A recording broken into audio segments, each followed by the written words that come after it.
5 hours. Okay, we're live. So, yeah, welcome everybody. This is LWG. I'm Jared. You've probably never seen my face before. It's been a while since we've been doing battle reports and had anything up. And that's for a variety of reasons. I had some health issues. I got thyroid cancer, and that's still getting resolved. But that's kind of set us back. But I'm here with I'm here. I'm fine. I'm good. We're trying to get back into the swing of things, and we're going to do a lot of focus on AOS this year. And we wanted to jump in tonight with a review of a recent tournament we went to. So we went to we ran the AOS section of the Berks Winter Blast 2019 event, and it was a 2,000 point Age of Sigmar tournament, and we had 25 people signed up. I was the TO, and we had a lot of really cool stuff, good lists, and we have John Sullenberger and Ross Famous here, who are also part of LWG. They've been in battle reports before. Yeah, say hi, guys, I guess. So, hello. And yeah, and they actually participated in the event, so they'll really give you the hands-on review, and then we'll talk some tactics and some list stuff after that. So, anyway, this is our first live stream, so we have no idea what we're doing. But I hope you enjoy, and hopefully we get more of this in the future. So, okay, well, maybe we should just jump into the tournament format, and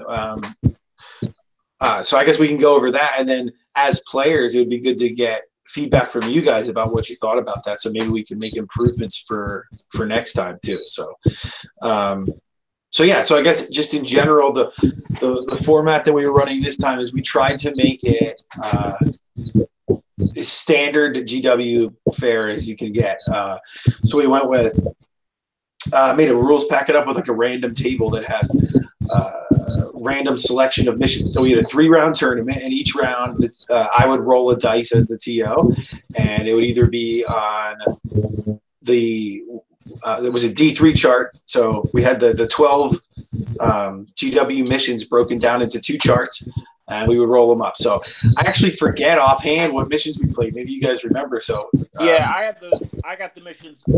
Yeah, we played Focal Points. That's right. Scorched Earth and Star Strike. Okay, so first round was Focal Points, and then what was the second one? I missed. Scorched Earth. Scorched Earth. Okay, and then Star Strike. Yeah. So those were the 3 GW missions. I guess they're from. I think all 3 of those are actually from the General's Handbook, which is, like I said, random selection, but I guess that's how it works. So yeah, it's from 2018 General's Handbook. Okay, and then so I think round 2 was Better Part of Valor. That's right. That's what it was. Better part of Valor. That's right. Okay. Oh, okay. Yeah, sorry, it was a couple days ago, and I didn't play, so I didn't actually remember that. So, glad you guys are here. So yeah, I mean, maybe we should just jump in. So we did that, and there weren't really any restrictions or anything like that. For scoring, it was by the missions in the book. If you got a major victory, you got 20 points. If you got a minor victory, that's per the missions, you got 10 points. And if you got a draw, which we had a few tiebreakers put in, so it actually never happened that there was a draw the whole tournament. But you would get 5 points, and then for a loss, you got 0. And then you would also tabulate your battle points. So whatever you would get. So if you killed a whole unit, you would tabulate, I killed this unit, so I got this unit was worth this many points, and you would tabulate that all together. And that would be the kind of like the tiebreaker category. So yeah, so maybe that's the general format, but maybe we should jump into kind of your guys' first round, your impressions of the missions and the setup and all that kind of stuff. John, you want to take it away first? Sure. I like the random missions because then nobody knows what to prepare for. You got to prepare for all 12 missions, which I really like. I say that, but then in round 2, it was a perfect mission for my opponent. So it's like I like it and I hate it. So I was running the Sylvaneth. I was running a Gnarl Root, Alarial, Tree Lord, Branch Witch, Branch Wraith, squad of Dryads, 2 squads of Tree Revenants, squad of 6 Scythe Hunters, and the Gnarl Root. That's it. And then I was running the Geminids as my endless spell. So that was really what I was running. Am I going to go through all the games now? Are we just going to introduce our list and what we play? Well, I think it's good to hear, since we're talking like the setup stage. So you were playing Sylvaneth. There's your list, which I've played before, and I think it's a pretty strong list. But I mean, as far as your thought process and how you constructed it, I'd like to hear more of that. I think that would be beneficial. Okay. I personally, my play style is more defensive. So I like the Gnarl Roots, defensive capability. They sort of turtle up. They sort of they play sneaky. They play tactical. They play sneaky. They counter attack, which I like. And Alarial gives you a lot of options on what to summon and bring in. And there's a lot of defensive magic there to do it. And of course, the trees allow you to teleport and do all kinds of amazing things. So I feel like I got a lot of tools in my belt. The only weakness is model count. The Gnarlwoods that I'm running does not have a lot of bodies. I can summon bodies, and that helps. But if someone has a way to block spells, or the spells are not going off, really can hurt me not having those bodies. So sort of risky, but I liked that list sort of played into my personal play style. So yeah, cool. Yeah, I think it's good to get that perspective about how people build their lists going into tournaments, and kind of like how they plan to achieve the missions and achieve the objectives. As a tournament player and somebody that's going into it, it's always good. I love to hear what people are thinking, when they're constructing their lists, because maybe if a bunch of people are thinking, we're going to go the defensive route, like you're saying, I'm going to try to just take some ground, and I'm going to try to hold on to it as long as I can to get the objectives. I would like to make a list that can kind of punch that in the face, and kind of get around that.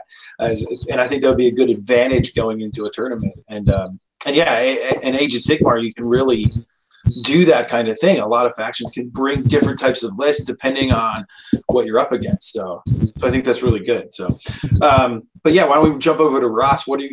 How did you prepare for the event? What list were you running? All that kind of stuff. Well, to prepare for the event, I've been trying to build a list that can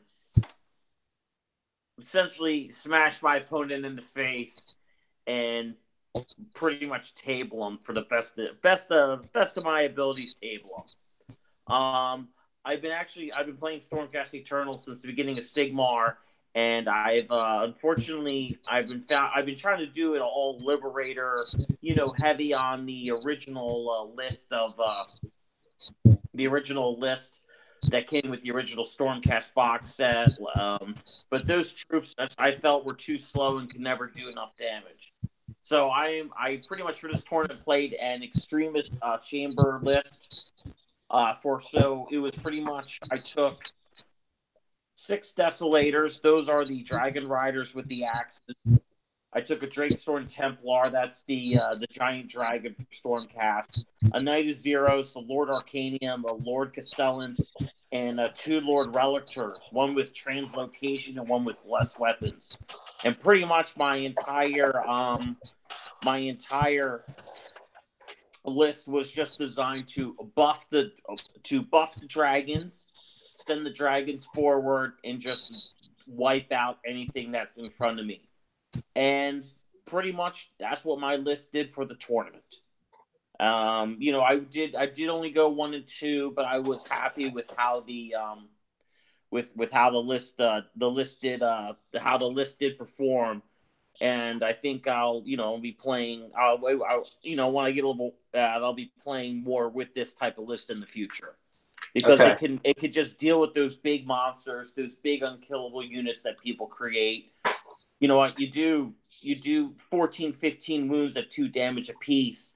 I don't care what save you got. You're pulling models off. Cool. So yeah, and as we go on, I'd be interested to hear what you were up against and how effective that was. Because going for that giant hammer is definitely, you had a different list than most of the other lists that we were seeing. So yeah. Now I guess you guys can feel free to chime in, but maybe we should go over some of the other lists that we saw, some of the ones that were successful, things that you were watching out, like, oh my gosh, this guy had this list. I was so afraid I didn't want to play it, or that kind of thing. And kind of our observations of what other players we're bringing to the event. So I guess I can start out while you guys are thinking. Well, I think the most obvious thing that I noticed at this event is there was two lists that if I were playing, I would not want to draw against, and that was the 2 Nagash lists, the Grand Host and Nagash. They were virtually identical lists. So it was Nagash, and there was one that had 1 unit of 30 Blade Geist, with the dogs as the battle line, and then it had some support heroes and stuff like that. And the other one had 2 units of 30 Blade Geist Revenants. So those were the 2 really scary ones, and they actually performed really well in the event as well, which I think everybody was expecting. But they kind of follow that mentality of, we're going to just have these giant unkillable blocks that do a lot of damage, but we're going to take the objectives. We're just going to move to the middle. We're going to hold and let Nagash do his thing, unleash his damage output while bringing everything back to life, and kind of just controlling the flow of the game that way. And that was one where if I was playing, I would have been afraid of them. So yeah, like I said, Jared, I did play that list at the tournament. I played the Emma's Grand Host and Nagash list that did win first place. I played her first round. Okay. And unfortunately, that's kind of how that game went. The what was the 30-man block? What were they called? The Blade Geist. The Blade Geist Revenants. Blade Geist. Yeah. So the first I played her. The Plague Geist move up, and I literally had to hold everything back, really hoping for the double turn. Okay. Because if I knew I could play the double turn on her, I had a chance. So she throws up 30 Plague Geist. I pretty much got every buff with the exception of my 1 spell off on my dragons. The dragons, run forward. This is by turn 2. Literally, with Dragon Breath alone, wipe out the majority of the first squad of Plague Geist, taking them from 30 down to probably 15. That's incredible. Yeah. Yeah. And then so with that though, and I was able to get a charge. The only drawback was there was Nagash was surrounded by several other units. One was the Portal Endless spell. There were 1 or 2 other units. So even though I was able to get there, I never got enough. I never got enough of my my decimators in that 2-inch range or 1-inch range I needed to really kill Nagash. Yeah, so it was all blocked I had up. 1 chance. I didn't get enough guys in. Nagash then, Nagash survives with wounds left, regenerates, and then just spells my guys to death. Yeah. Did you get the double turn in that one? Because I saw how they were. Yeah. It was being screened by the Blade Geist. Yeah, Nagash was, and you busted through. You killed that whole unit. Yeah. Okay. I got the double turn, but because of the terrain, we had that huge bridge in the middle of the board. Nagash was right next to the bridge on one side. They had the portal spell on the other side. I mean, she bunkered Nagash very well, so she was not going to, give it to me easy. I mean, if it was a different terrain, I might have had a better chance. But the terrain of the board, and just a couple other things, like I said, it was not meant to be. And by the time my dragon guys get wiped out, she then regenerated that whole 30-man squad. I spent 2 full turns trying to kill. They just come back to life, and that was pretty much the game. Yeah.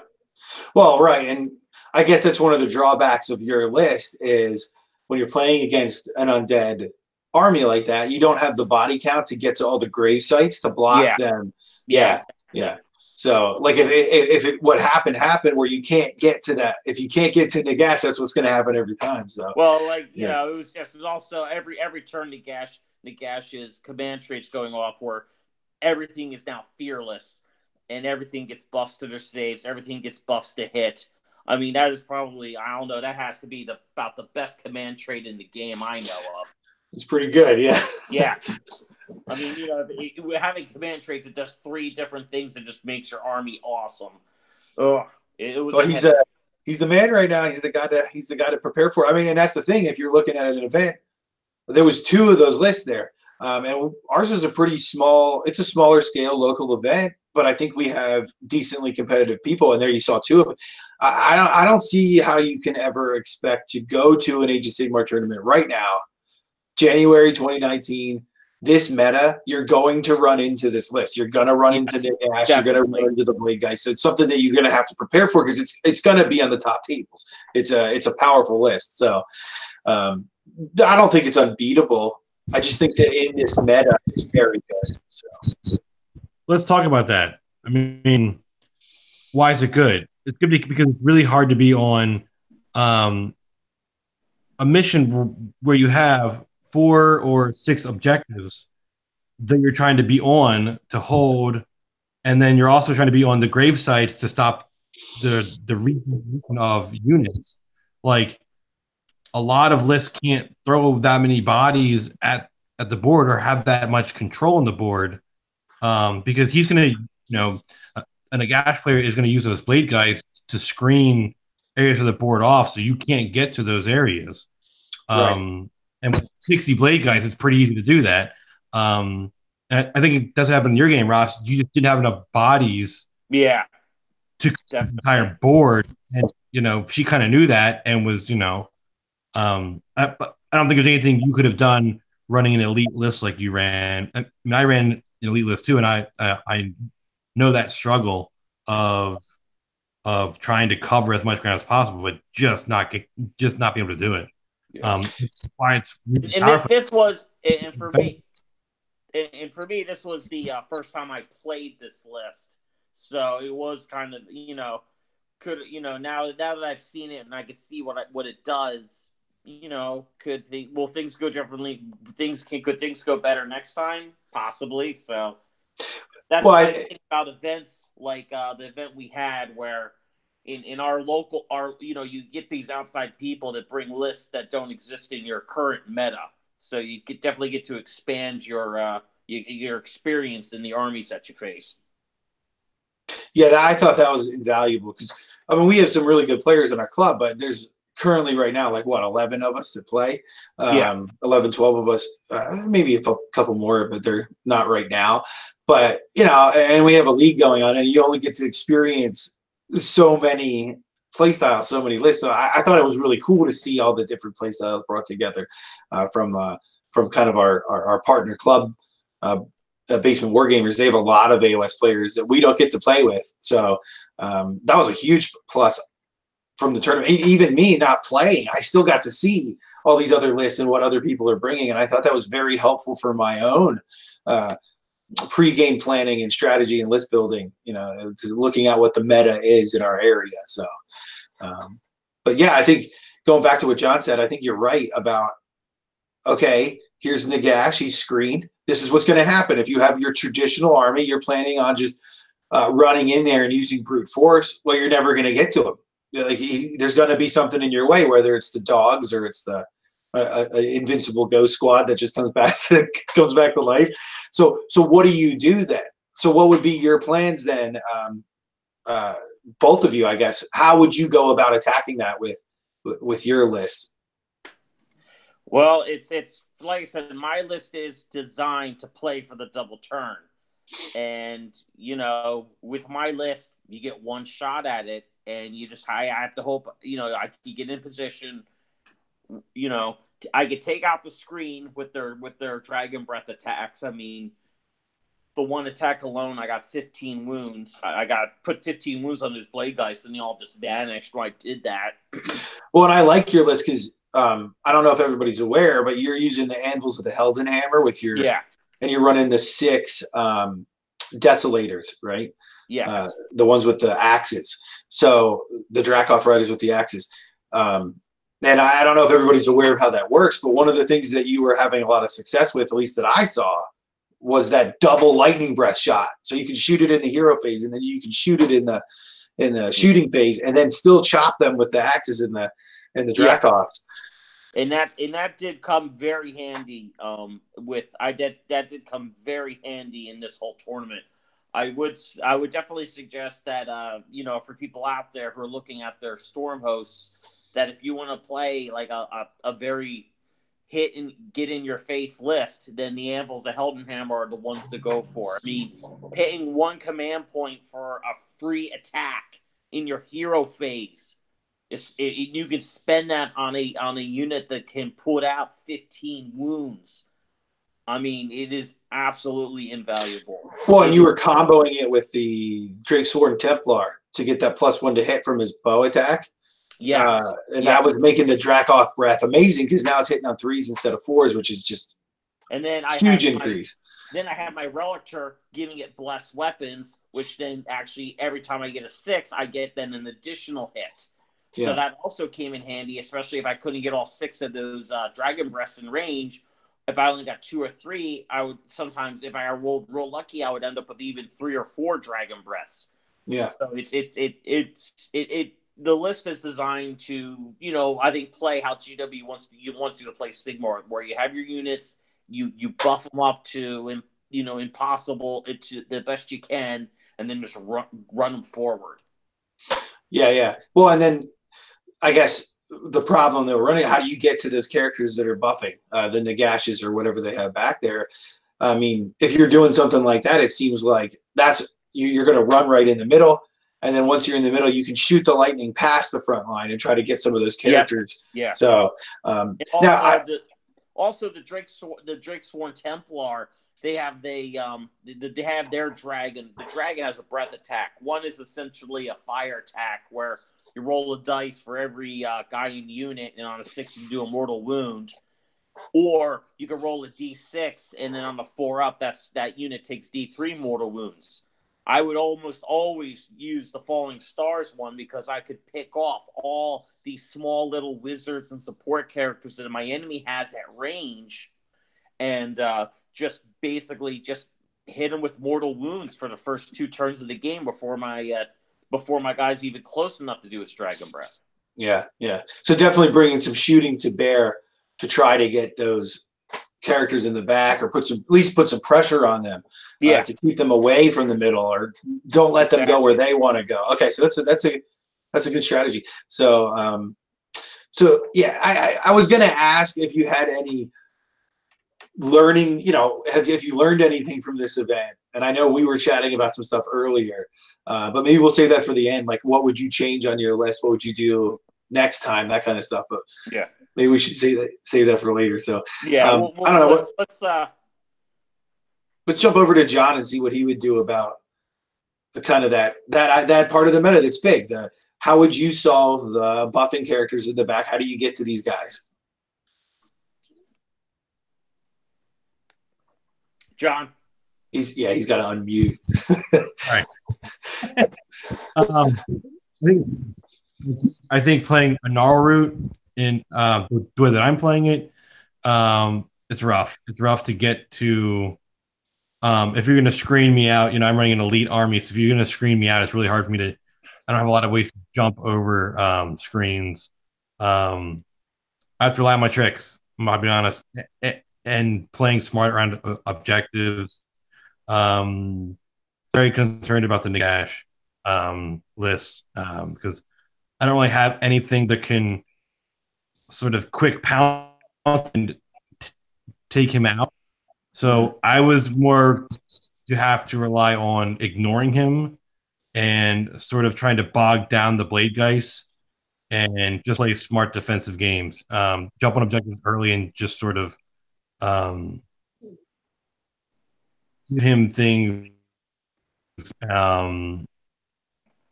Was the only way I was going to sort of have it run. But it was going to be rough. I knew it was going to be rough, and luckily I didn't play any Nagash list. Well, see, you know what? There's always that. Just don't play them. That's the solution, right? Yeah, you got lucky. I mean, one of the things I love about Sigmar it is still some rock, paper, scissors game. So there are going to be matchups where you do really well against and matchups where you just suck at. And I think a narrow root defensive list is just terrible against a Nagash list like that. Because it does what you're doing, but better. So like it's just going to be up a struggle the whole time. But other lists I went up against in the event, I had the counter to them, and when we get to that part, we can talk about that. Yeah, why don't we do that? Because like I do want to hear. We are talking about the other lists, so what is something else that you faced that you saw, and how did you overcome that with your list? So, yeah, I'd like to hear more about that.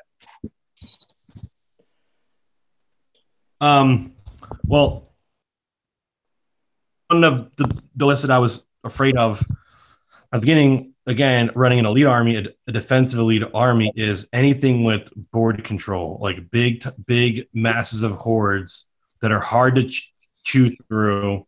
They're just going to control the board because I don't have a lot of things. Again, jump over things and where I need to be. So round one, I played a guy that was running Fire Slayers, was running 120 Berserkers with 4 or 5 heroes. I was like, great, here we go. Happy birthday. Yeah, that's what you that's exactly what you were saying. I don't want to face this. And you're like, round one. All right. It's round one. Because I mean, that's 120 bodies you're trying to run through with 4-up reroll save with the 4-up no pain. Like, and that's a lot of bodies to chop through for an elite army that does not have like a high like mortal wound output. And not to derail here, because I want to get back to what you're saying, but this was a huge theme I saw in this event. There were a ton of armies that had a ton of bodies, a ton of wounds, like massive board control type armies. Like, so the Fire Slayer one that you're talking about, that was in there with 120 Fire Slayers. I saw the Iron Jaws Boar Pack, where it's all bacon just running at you across the entire board. Like that's another one of those things where they're on you turn one. They have total board control, and they have a ton of wounds to try to get through. And believe it or not, there is a lot of bodies in that all bacon list. So like that was there. The Skaven army was huge. There was a lot of bodies in that as well. And we had the Night Haunts and we had a skeleton army. Again, both very high body counts that are coming back to life and all that kind of stuff. So I thought that was like the main theme of the event was board control and bodies. Seemed to be the way the meta was going for the most part. So, but yeah, continue. I think to add to that, not just bodies but durable bodies too, like regrowing skeletons, regrowing the Night Haunt stuff, or just like everything has layers of saves. Just to try to chew through that it's hard. It's hard to get through all that stuff. It's not just bodies. It's the quality of the bodies also. Like it's just, man, yeah, it's rough. Yeah, the one Chaos list had, I think it was 30 Blood Warriors. A unit of 30 Blood Warriors is no joke. Like that's going to take forever to get through, and they're going to be attacking you the whole time you're killing them. So so you were fighting the Fire Slayer. So how did you solve that problem?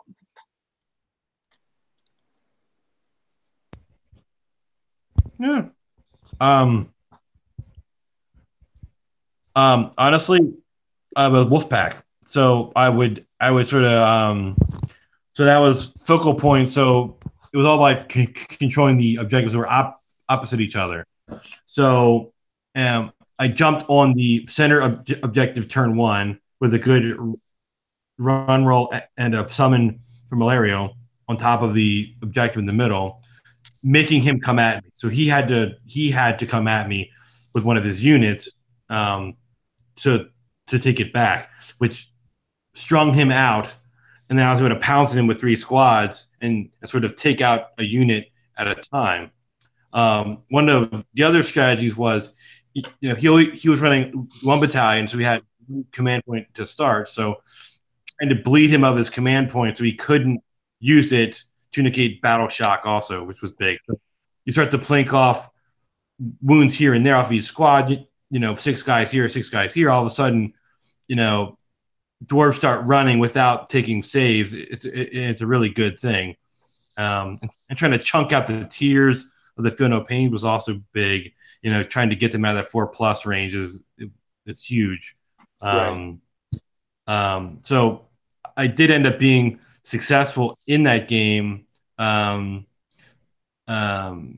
getting a minor win. I had to pull some shenanigans to tie on objectives, but then I had killed more than my opponent, so I ended up getting a minor in round 1. But it was the Wolfpack strategy. It was try to get them strung out and then hit them with 3 squads to just wipe them. So it was effective.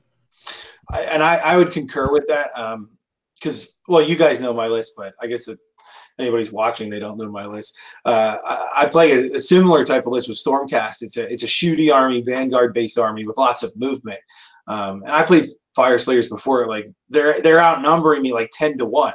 So it's like all I can do is like what you said is you got to use the tools that you have and look at what you got.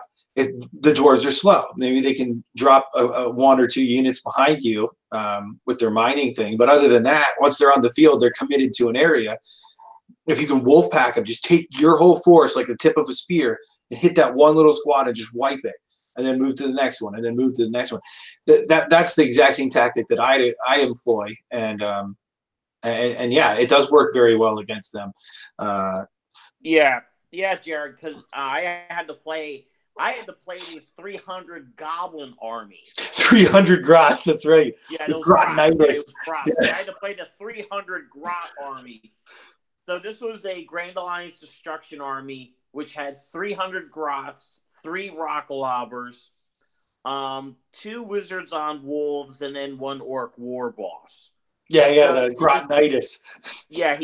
He doesn't have. He didn't have a lot of. He doesn't have a lot of heroes, but there's still 300 of. There's 300 grots. So pretty much, I had the same strategy that John did. You got to move forward.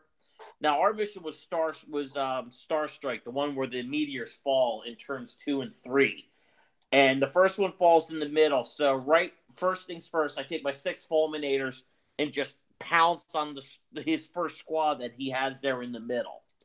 Now, the drawback of playing against that list is that there's a spell that gives an entire squad -1 to rend. So you have a squad that's like hitting on 3s, wounding on 3s with a -1 to rend. That was absolutely brutal. It took me the whole game to eventually make him burn through all of his command points till the end of like turn 5 when he was just out of command points. And every time I would touch one of his squads, they would just disappear because I would kill 20 of them. And then with my minus leadership buff from my dragon, because I'm Anvil's a Heldenham and I have to take the command trait of -1 bravery. And the squads would disappear. But unfortunately for me, it was not enough. So in that game, I killed 295 of them out of 300. But because those last 5 that survived that final battle shock were holding the final objective in his deployment zone, it was unfortunately it gave my opponent the win. And that was it for me. But if I rolled just a little bit better and killed just 5 more drops, that's all I would have needed. It's so close. But Yeah, I mean, so it just close. goes. Yeah, it just goes to show you though the effectiveness of those types of lists. Like these Yeah. body lists are effective. That's why a lot of people are running them. So having effective counters to this, and again, you're going to run into a Nagash. You're going to run into this stuff. You're going to run into these horde armies that are designed to just hold the ground. So what do you do? And I think it's important to have a plan. Have a plan for that. So. Well, Yeah. like I said, it really comes down to it. A lot of these horde armies, they don't have great saves. So if you could somehow make it where they're not automatically passing battle shock, or they got to take battle shock tests at like -20, if you kill a whole lot of them, then pretty much that will take care of the rest. Mm-hmm. But like I said, anytime they have a hero close to you and they can spend that command point in order to just make, to pretty much negate battle shock, you're going to be doing it all over again next turn, just killing another 20 guys, hoping they don't have a command point to spend. Well, and I think it's really important to know when you're up against is to pick your battles and to know where you're going to commit and fight to. So you kind of have to like look a couple turns ahead and say, okay, if I go in this spot, is this the spot that I need to commit to get that objective? Because you're gonna, no matter what army you're playing, no matter what army they're playing, if you commit to the right tactics, if you do the wolf pack attack on just spear tip one point of this army, you're going to kill a lot, if not clear out that one area. You just got to make sure it's the right area. So you don't want to get baited out into a place where you're doing this huge fight for no reason and you don't gain anything out of it at the end of the day. So, like I said, always play the objective. Always play the objective. I think there's something to be said too about having in your wheelhouse the ability to. I mean, Wolfpack is a good strategy for elite armies like the ones that Ross and I were running, but it's feel the flow of the game, and sometimes it's better to actually split your attacks, kill 6 or 7 guys from this squad, kill 6 or 7 guys from this squad, and make your opponent choose which one are you going to start losing models from. You have one command point. You can only pick one of those to make immune. One of them is going to start losing bodies quick. So I think making your opponent make hard choices like that can be effective as well. You should have that in your wheelhouse, ready to take out as needed.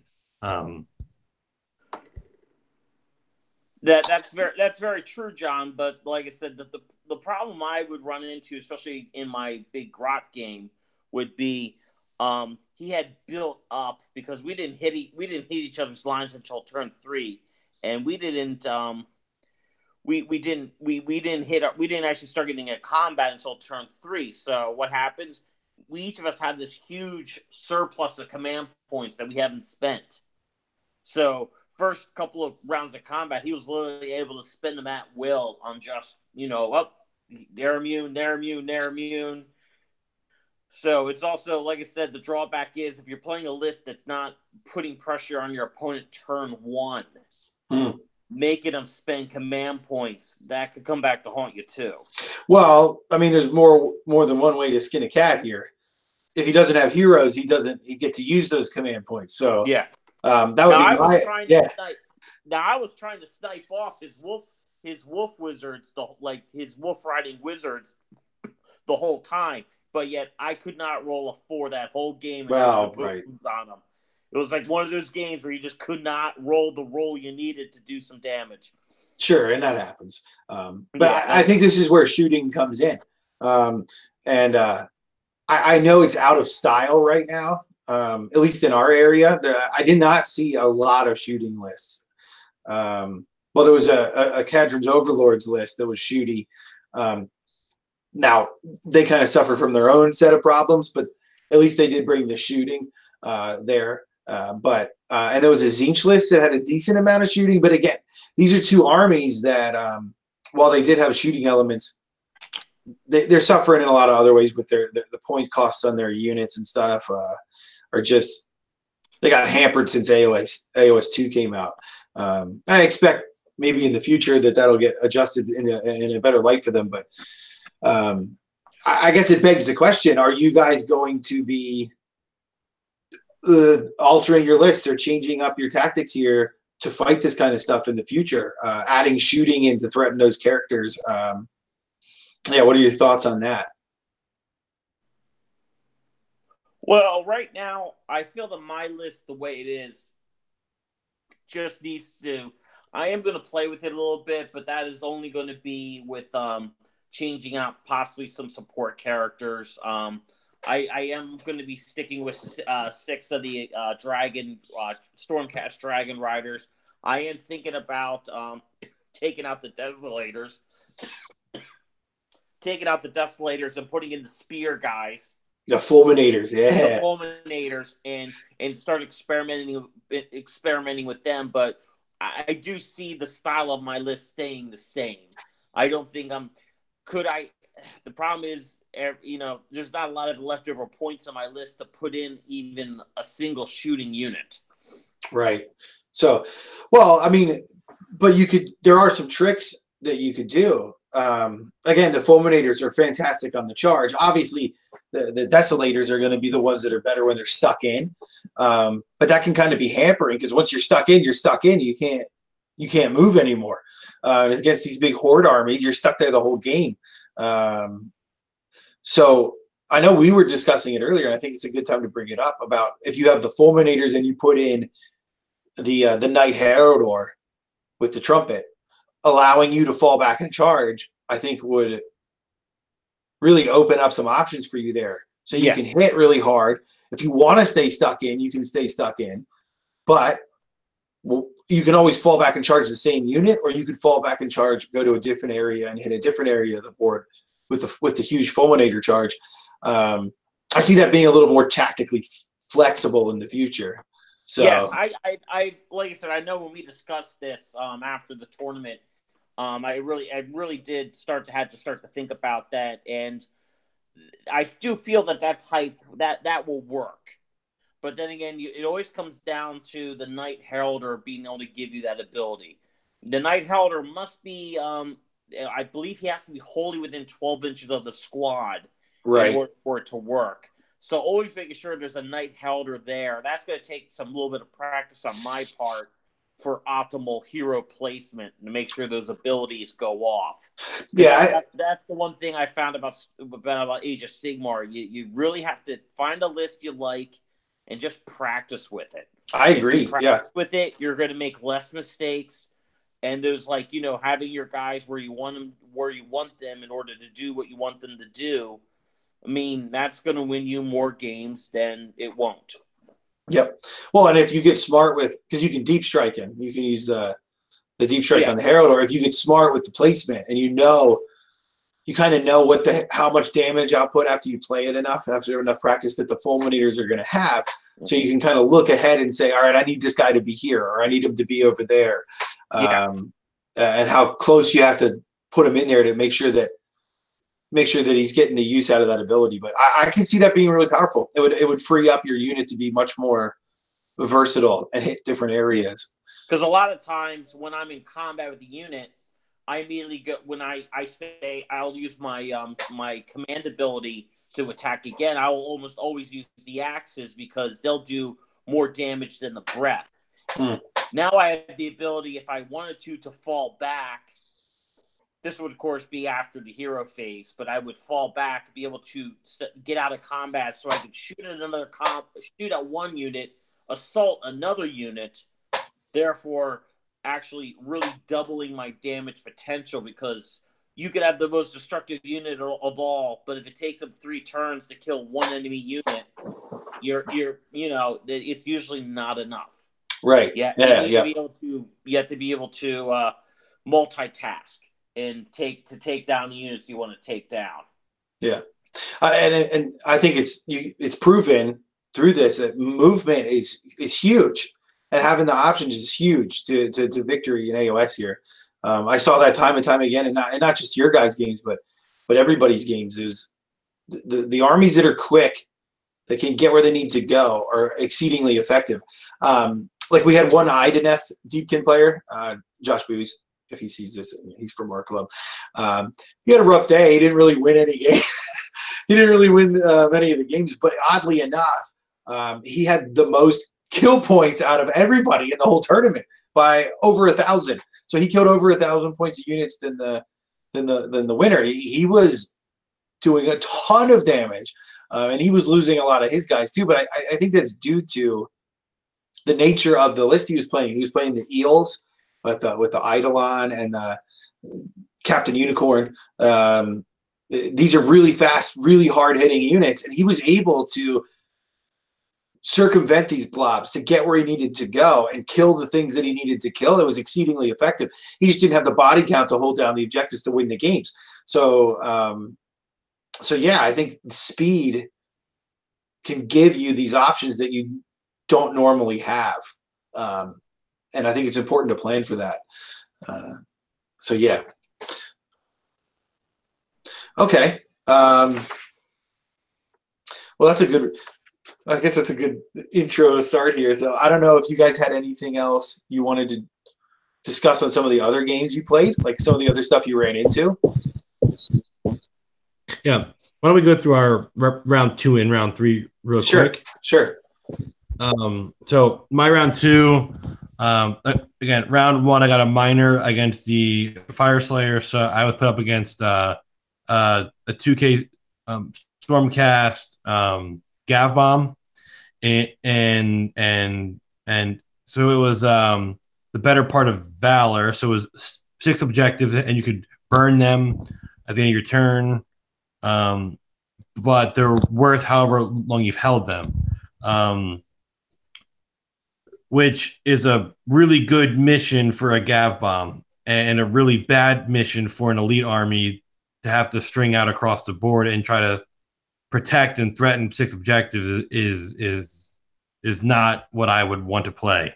My army does really well at like 3 places of power, things like that, where all my heroes can cap it and I can just put on them and defend. That the 6 ones where my opponent can teleport around wherever they want and just burn things is really rough. So essentially, I put myself in a good position turn 1, and he came in with Gav Bomb, did a lot of damage with the Evocators, and then he got the double turn off and just wiped half my army off the top of turn 2. If he would not have gotten the double turn off, I could have healed up and made a game out of it, but getting double turned by the 10 Evocators was just too much that I could handle. I was too strung out, and he was able to just scalpel me apart, and then I just couldn't. And then the funny part was I was already playing uphill battle, and then after getting half my army wiped, I tried to come back, and my rolling just went to dog poop in a hurry. It was one of those games like you're just not meant to win. It's like nope. This was meant for. Okay, yep, I get it. Sigmar God to win. I'll just lay it down and we'll let him win. You know. I remember when I got your. I remember when I got your score sheet in. I was like, John, what happened? You didn't kill anything, and he killed your whole. What happened in this game? So that was a rough one, yeah. But I mean, I think it goes to show you that a lot of people have been downplaying the Gav Bomb, I think, for a little bit, saying, like again, the Nagash list and the Horde list, the ones that have enough chaff to protect from it, they're not as threatened by it. But it's still there. People are still running it. It's still a contender, and it's really going to hurt those elite armies that don't have the chaff. They're going to get crushed by that list. So, again, something to watch out for. It's a strong list. It's still out there. So, yeah. And if you're rolling hot, it can be a very challenging list. It can be a very challenging uphill battle because it has all the tools it needs. And then it was a really effective list, and it hit me hard. And my opponent was really smart. I mean, he knew exactly what to hit, when to hit it, and he got a deserved wipe. And then he was a really good player, and he deserved it. So, yep. You got to know your army. You got to know your target priority. Yep. It's just like an assassin list. You have to hit the right things. Yeah. He knew how to do it, and man, he did it. Let me quickly run through round three. Round three, I played an Iron Jaws army. That was just running a Maul Crusher, 4 squads of brutes, and a big squad of Ard boys, shaman, and a weird boy. He was running the weird knob battalion, and my army is really good against Iron Jaws. I mean, I was able to reach out and touch his Maul Crushers, Maul Crusher, and beginning to knock down his tiers with spells, with spears, with Tree Lord staffs, just starting to knock him down tiers, so he's not near as effective. And then he got into the hunters, and the Skice hunters just chewed him up. They just walked through the brutes, through the Maul Crushers. They don't really have a lot to defend against that stuff. And he having one weird boy is not enough spells. I mean, my spells were just tearing him apart. Great opponent, but I mean, he was I think outlisted in that thing. And again, it goes back to the rock paper scissors thing. Like I was the rock to his scissors in that game, and it's just what it was, So I ended up 2-1 on the day. Not too bad. So I'm happy with how they did.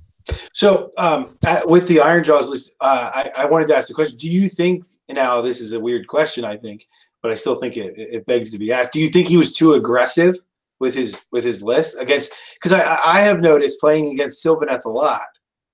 If you're not prepared for what they do and their tricks and the way that Sylvaneth plays, if you're too aggressive on them, they punish you horribly.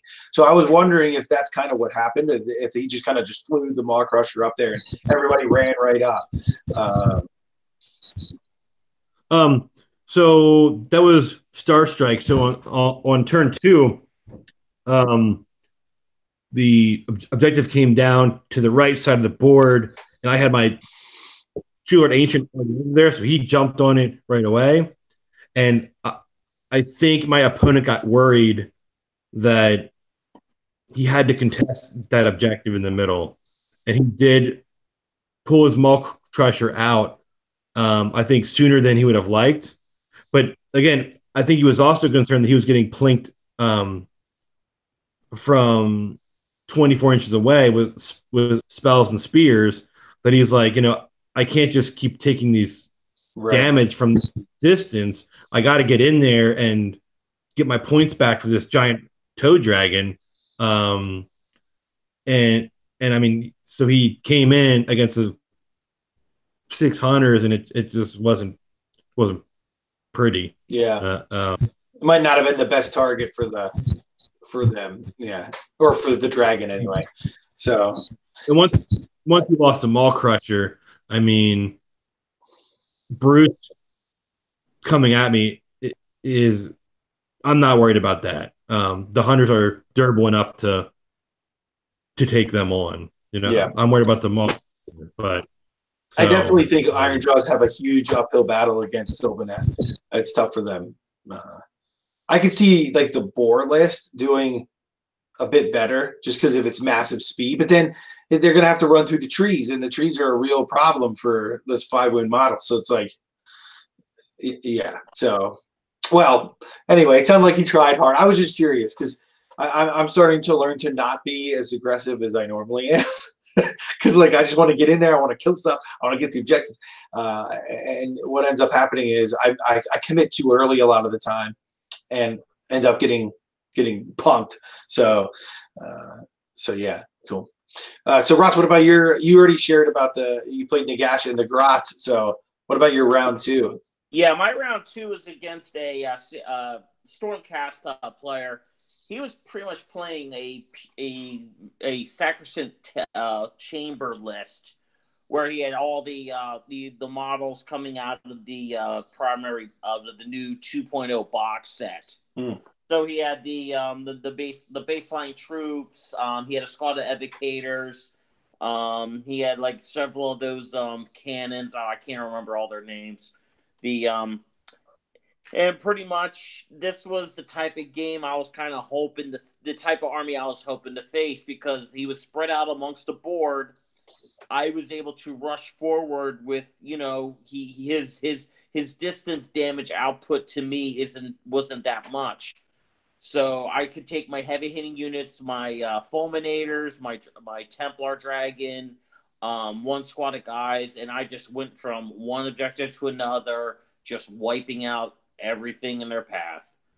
I did table him, so by the end of the game, and that gave me my only victory for the tournament. But that's the type of list where I want to face, where you can go in and you could not only win, but you can decimate, get the full 20 points to really push yourself up into the upper echelon of a tournament. So, I mean, matchups are a big part of a tournament. Yeah. We had one of our players, he plays Sylvaneth too, Carter, from LWG. He placed the highest. He had two really good matchups for Sylvaneth his first two rounds, and he scored a lot of points. He did really well. He played it smart. He did what he needed to do. But again, it's like mismatches. It's part of the random nature of the tournament. A lot of times, it is the luck of the draw, and I think it showed there. Not that he didn't deserve it, but I mean that's part of the tournament. Like John said earlier, how do you deal with the Nagash list? Well, you just don't play it. You you just hope that you're in third place going into the last round, so you're not up on that top table, and you can play the guy that's in fourth place, and then they'll beat each other up. They won't score a lot of kill points because it's Nagash on Nagash, and then you'll be catapulted up in front of them. And I think that's a viable way to go about winning a tournament. I don't know how much control you have over that, but so yeah, exploiting the good matchups is going to be good for you, and you can get max points like you were saying. So yeah, cool. Okay, well, we did that. I think this would be a good time to just mention to everybody that's listening one of the oddities of this tournament that I thought was kind of crazy, and a lot of people were commenting on, was just how many death armies there were in this tournament. So out of 24 people here, let me quick count it up here. We had 1, 2, 3, 4, 5, 6, 7, 8. We had 9 death armies out of 24, and that's split between Flesh Eater Courts, Grand Host of Nagash, Night Haunt, and mostly Legion of Sacrament was the most common army in the entire event. So this was a significant factor, especially in this tournament, because we were playing major victory, minor victory, which 90% of the games were major victories. There were a few minors, but it was very rare. So then the next determining thing was kill points. So you kill that unit, you get that many points. And I was noticing from watching the numbers come in from all the games, I'm like, this is a low scoring game. Oh, that's because it was death. There was death on death. It was death in this round. The death armies are really struggling a lot of the time to get a lot of kill points. They're good at the objectives, but sometimes it's hard for them to just finish off units or have their units get killed in reprise or on the opposite side. So yeah, like in the last round, it was Nagash on the top table, and they kind of ran into each other in the middle of the board. They're trying all their tricks, but it's like, who's going to hand to dust the other person to get the points? Like that's kind of what's happening there. And it was a lower scoring game, and it caused the standings to go all over the place after that. So the one guy that was in second after that game, he had lost that game. He went down significantly because it was tough to get the points. Now I think this is something going forward. I think we should discuss with the next iteration of the tournament. Should we add in another way to get those battle points in addition to the win? I still think winning the game should be the primary objective, and it's going to get you the Swiss points, the scoring up there. But then for the tiebreaker, should we add in other elements?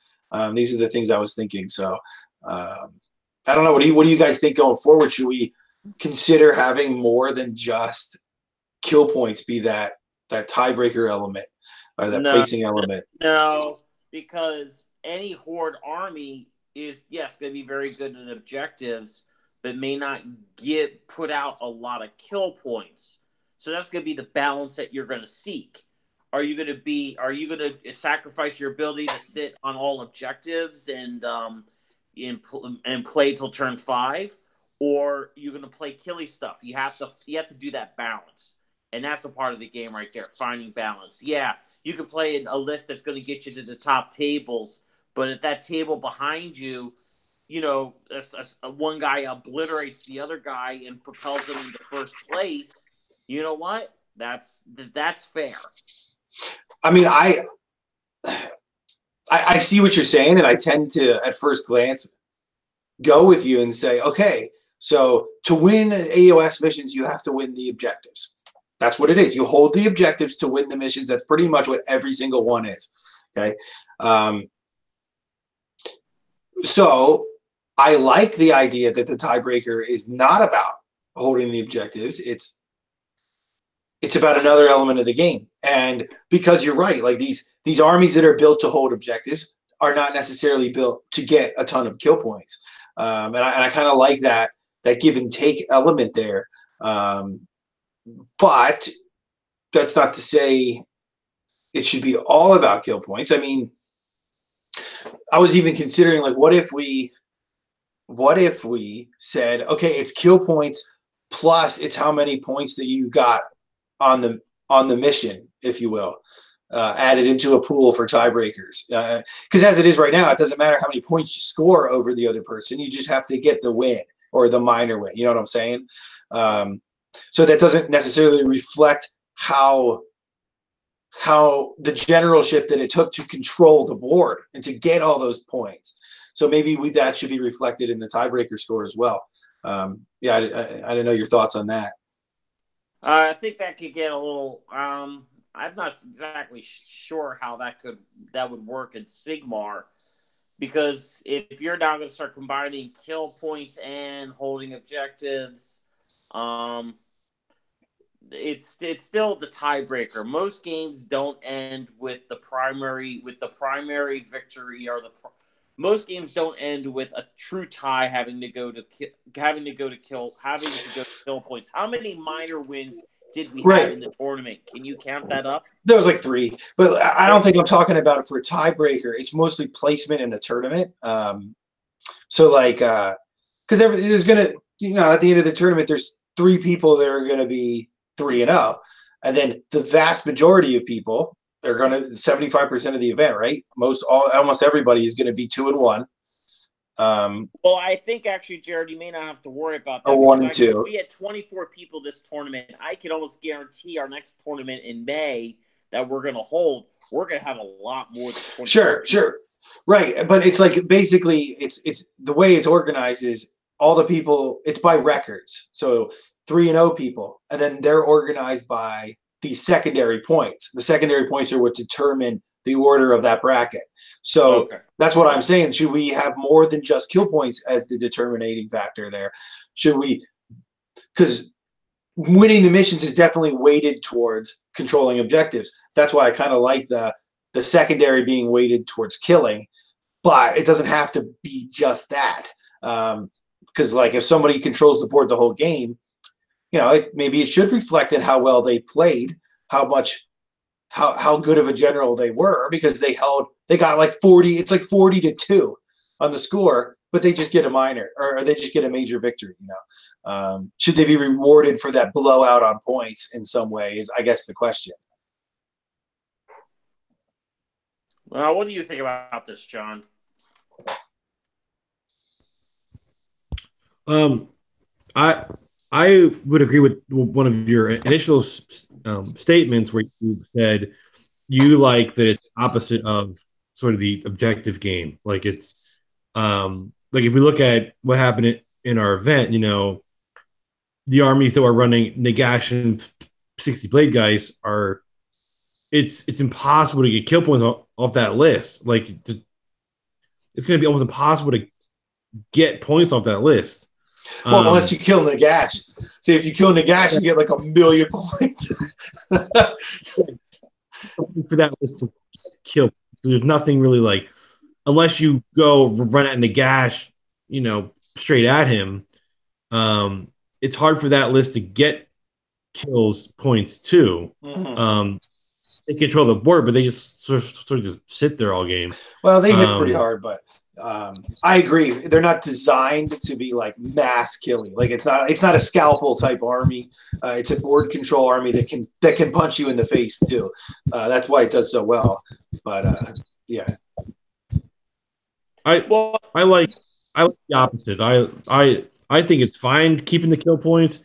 I don't want to get super confusing about stuff, and I like I can see the argument because I do, on one hand, like that you have to risk it all to try to get that win or to get the minor. Don't just settle for a draw and then just bank on kill points. Like go for the win. Yeah. But then, like you said, like it doesn't reward the people that were almost there. Right. Didn't quite make it. So I don't know. Well, and then there's other options too. It's not just one or the other. GW put out the list of hidden objectives that we use in the league. Now, not all of those are good, I think, for a tournament setting, but there's some good concepts in there. There's some, some things, kind of like line breaker. The idea of like a line breaker, you get points if you have that kind of you complete that kind of a secondary objective, or kill the enemy general or X amount of heroes or whatever, and you get like a lump sum of points for doing something like that. Like there are other options that we could do to gain secondary and tertiary type points. Right, but I tend to agree with you though, where you guys are coming from, and say, look, the missions are mostly about objectives. Why are we going to double reward holding objectives and building that kind of an army? So, that's a solid point. And I think that the drawback with some sort of tertiary objective is that Sigmar is a game that really does. Like I said, it's not like 40K where you have things like Line Breaker or, Slay the Warlord or something like that, where you can literally, if you have to, sacrifice everything to go in and get the job done. If you have to sacrifice your Warlord in order to take that one objective for turn 5, you can do that and not be penalized. Whereas something else gets introduced, like, Slay the Warlord, suddenly it gets to be a little bit dicier when it comes to making big moves like that. Am I going to trade my Warlord for the objective? And is that going to pay off? Well, and looking at something like that, you could also introduce the idea that they have in a 40K ITC where you have a list of things that you can pick to be your secondary type objectives, and you could pick those. I think it'd be interesting to see a tournament that had a list of those things that you could only use once during the tournament. So like you said there, you could select certain things. Like what if one of them is you lose your general and you get points? So like the sacrifice your general type idea, and you can only choose it once during the tournament. And this is the time that you chose it, is so that you can try to win that game. But I don't know. There's a lot of options like that, but as John said, it definitely gets into the more. It becomes more complicated. Then it makes it a lot more paperwork. I think this is definitely something that is going to be on multiple discussions on if you want to try something like this. Because even though, I mean, we did submit the scores for this tournament to ITC, but, you know, we don't have to do it the ITC way. So no, right. You we know, can just translate it through their system. Yeah. If anyone who's actually has listened to this podcast up to this point wants to put a link into the discussions, please do. I mean, I'd be curious to see what people think about that and going forward, kind of. Because I think I'm open to having it be something more than just killing.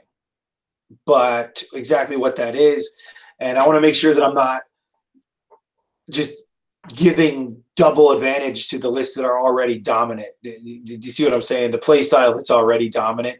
But then again, like I said, as we've seen with both 40K and Sigmar, there's no dominant. The dominant lists don't stay dominant forever. Sure, that's true. That's true. Sort things out. I mean, we're going to get a new General's Handbook some point this year, and when that happens, you know, it's going to, you know, that could. I mean, what happens if they decide to not let Nagash be so universal with anything with the death rule, or they increase the points to make it totally unfeasible to take that type of list? I mean, we have the LVO in a couple weeks, and that's going to determine really how GW sees the current Sigmar meta. And if we see the top 5 lists all on the Gash list, they all look the same, you know, they're gonna, you know, do what they did with Tomb Kings and just hike up the prices to make it unusable in competitive play. Well, I'll chime in here. I really like Sigmar. One of the reasons I love Sigmar is because it's so simple. The mission is the mission.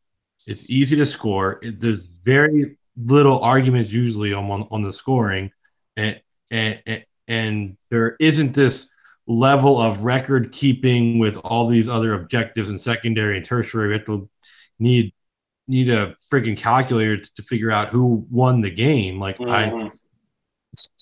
take so much out of the game. And then you're going to see people building lists you do in the ITC, where it's not about playing the game. It's about like being able to score all these weird objectives and just outscore your opponent. And you're like, but you guys aren't even like enjoying playing each other. You're not playing a mission. You're just sort of playing. I don't even all that. It's just like a mess. Mm-hmm. So for me personally, that would take a lot out of the game that I like. But to your point already, I mean, we just saw the results of CanCon that happened this past weekend also. And on the top table, you had a Gorp Pilgrim list playing a KO list for first place. That's crazy, right? You know, now there were, you know, second and third were Nagash, but I mean, I think that's exciting that you can already see the meta starting to shift. Like, okay, how can we deal with Nagash? Okay, well, if we can negate spells, if we can jump over and just one-shot him, or the KO can shoot him off, you know, in one turn, you know, people are starting to figure out, okay, there are weaknesses here. How can we exploit them? Yeah. And I think you're going to keep seeing that coming up here. And that's why I tend to side with, as it's from the TO perspective, from the event perspective, try to make it as pure and uncorrupted by us as TOs as possible.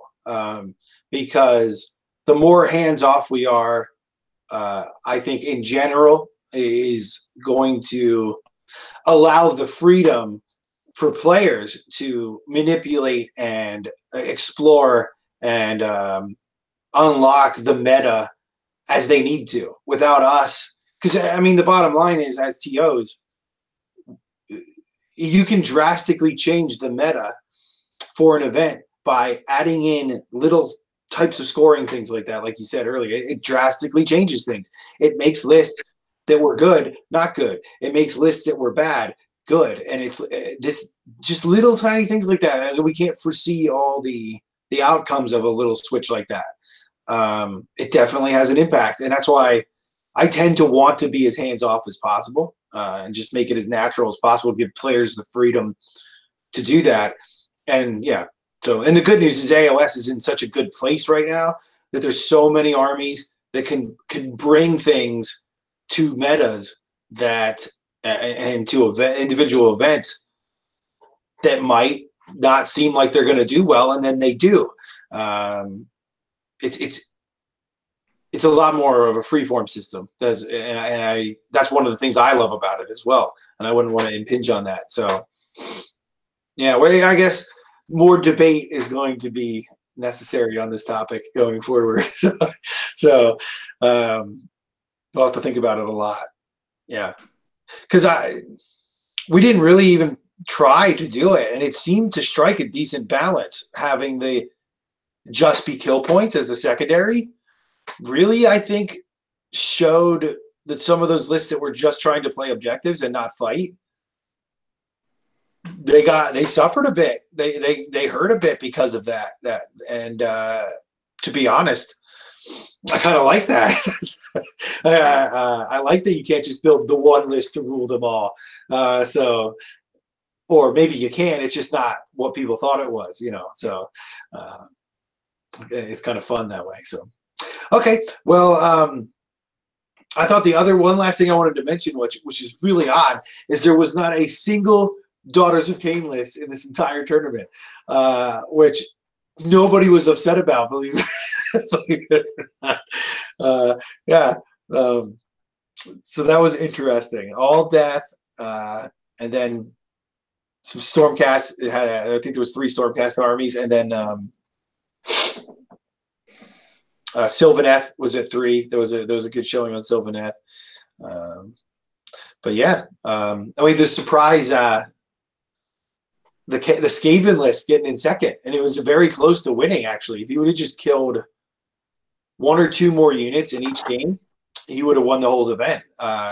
So that was pretty impressive. So props to Matt Oberninger there, because he did really good with his Skaven. So nobody saw them coming, that's how they like it. So cool. Well, unless you guys had anything else to say, I think this might be a good place to stop. We covered a lot of stuff. Unless the one thing we didn't go over that we said we were going to go over is going forward, how do you expect your games to change, your list to change, even armies? Like, what are your plans going forward? Why don't we hit that up quick, all 3 of us, and then we'll just wrap it up after that. Well, I guess I'll start things off. I do see myself sticking with the pretty close to the same style of list that I've been playing.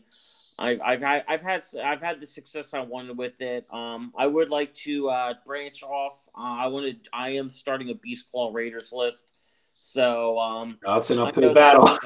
That's a tough list right now. But they have some I think they have some gems in there that's worth exploring. So okay, cool.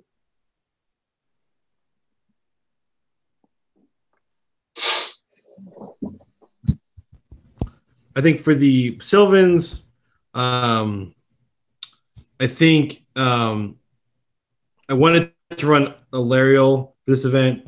I just got the model painted. I wanted to show it off. And I love the model. I love to play. I love the theme of it. But I think with the meta right now, dropping Alariel for more bodies would be a better way to run the Gnarl route right now. Either taking Drycha or getting Dirt through in there, definitely more Dryads for screening is a more effective way to combat what I'm seeing right now in the competitive scene. Having said that, I am actually excited to be running my Seraphon right now. They're going to come out of the closet and they're going to be hitting the tables. I'm hoping to bring them in May with some tricks. They also go with my play style of tricks and teleportation and just misdirection. I really like how they play. I'm looking at a Shadow Strike or way summoning and quick hitters. reach out and touch you and threaten the back line, which is something that Sylvans struggle with. So I'm looking forward to bringing the lizard tricks out. So yeah. Cool. Yeah, I'm looking forward to that too. So as far as I go, I didn't get to play in this event, which I was kind of sad about. I mean, there's a lot to do, so I was from the busyness side of it. I was grateful, but yeah, I had my Stormcast ready to go. They're sitting right next to me here, and I wanted to give them a shot because I thought, and you guys are familiar with my list, but I thought my list is kind of custom tailored to kind of deal with some of these meta lists and these armies that rely on like the backfield characters because it's all Vanguard stuff with Adjudicator Core, so it's very heavy in shooting. I got the Celestin Prime in there. I'm running Tempest Lord, so I have tons of command points with the Lord Aquilor, so I can teleport and kind of be everywhere all the time. So high mobility. Can't get blocked down in combat because I can just jump out. And tons of shooting. With the plan is to snipe the character support, take out the characters. Oh look, there's a Nagash. Boom, Nagash is dead. Like that's the plan. And then basically run away and take out characters until turn 3, and then as you guys talked about earlier, take the whole force and just wolf pack an area. It's risky. It's not the best easy to play list that there is. I basically can't threaten the middle of the field, which is completely off the meta. But I rely on crippling the foe. They usually run ahead of me in points, but then the game goes on and they're all dead. The Prime comes in and just cleans house with Gul Moraz, and I come back for the dramatic victory towards the end there. And when it works, it's exceedingly effective. And most of the time when I lose, almost all the time when I lose is because I suck and I do something stupid. So I'm practicing it and trying to get better with that. But going forward, I think one of the things I would want to do is potentially, I have one squad of Long Strike Raptors right now, and I want to look into just overwhelming the shooting aspect of the army. Get 9 Long Strike Raptors from Anvils of the Heralded Hammer, double shotting them, shooting them in the hero phase, shooting them in the shooting phase, and just trying to overwhelm that, destroy the support mechanisms of the enemy army. And then wolf pack them to get them to run away. Battle shock is a huge problem when you cannot make your units immune anymore because you don't have any characters. Death falls apart when they don't have characters, like horribly falls apart when they don't have their character support. So that's the angle that I'm trying to push going forward. I don't know how it's going to work out. I'm going to need a lot more practice. So, but I also have on the table with my son, my 6-year-old son, we're starting up the Gloomspike Gits, the Goblins army.